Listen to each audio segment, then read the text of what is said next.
So guys, hello guys, welcome to another video. Remote desktop setting in Windows PC. So in this video, I'm gonna tell you how you can access your Windows PC on a desktop.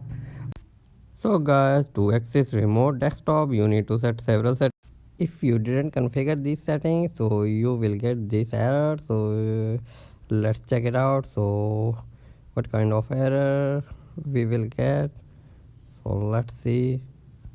So you can see we can't unable to access. So let's see. So here it is. So this error, you will face this error. So we need to resolve it. So let's go.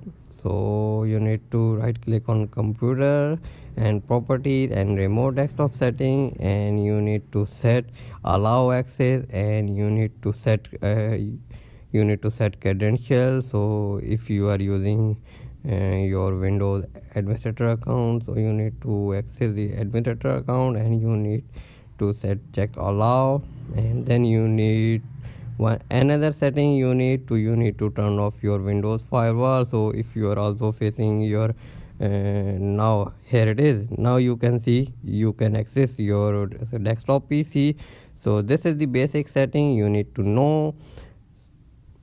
So that's how you can access your remote desktop PC. So hope you guys like this video. So if you like this video, so please give the thumbs up. So I'll make more videos like Windows tutorial, something like that. So see you in the next video.